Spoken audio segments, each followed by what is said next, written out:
আমি ল ক্লার্ক কামরুল শেখ জমি জায়গা নিয়ে প্রায় আপনাদের সামনে আলোচনা করে থাকি। আজকের আলোচ্য বিষয় আপনার বর্গা, আপনার জমির রেকর্ড থেকে বর্গার নামটি মুছে ফেলার জন্যে আপনি কি করবেন, কোথায় যাবেন, কিভাবে আপনার বর্গা কাটা যাবে। তো ভিউয়ার্স, প্রথমেই আপনাদের কয়েকটি টিপস আমি বলবো, সেইগুলো আপনাদের মনে রাখতে হবে। প্রথমেই দেখতে হবে ওই জমিতে বর্গাদার জীবিত আছেন কিনা।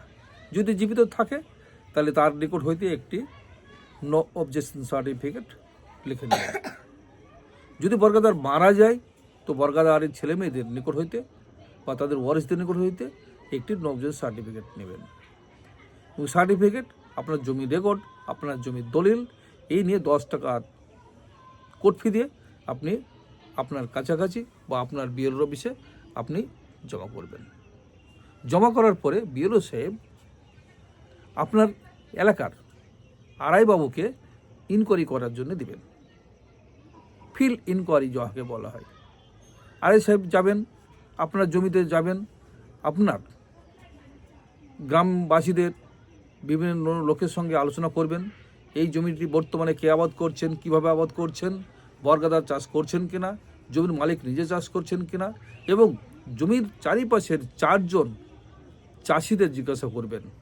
তাদের নিকট হইতে লিখিতভাবে আরআই সাহেব একটি রিপোর্ট তৈরি করবেন। সেই রিপোর্ট বিএলও সাহেবের হাতে জমা দিবেন। বিএলও সাহেব সেই রিপোর্টের ভিত্তিতেই আপনার জমির বর্গাদারের নাম মুছে ফেলতে পারেন। কিন্তু দেখা গেল বিএলও সাহেব কাটলেন না, বিএলও সাহেব মুছলেন না। আপনি দ্বিতীয় পর্যায়ে চলুন, ডিএলওতে এই সমস্ত কাগজ নিয়ে আপনি ডিএলওতে আপিল করুন। ডিএলও আপনার বিএলও সাহেবকে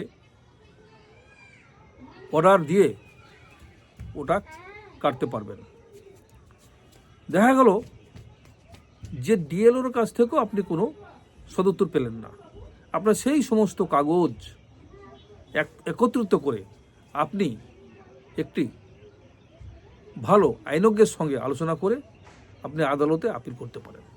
আদালতে আপিলের মাধ্যমে আপনি কিন্তু একদিন সুরাহা পাবেনই পাবেন। কিন্তু বর্গা কাটা এত সহজ নয়।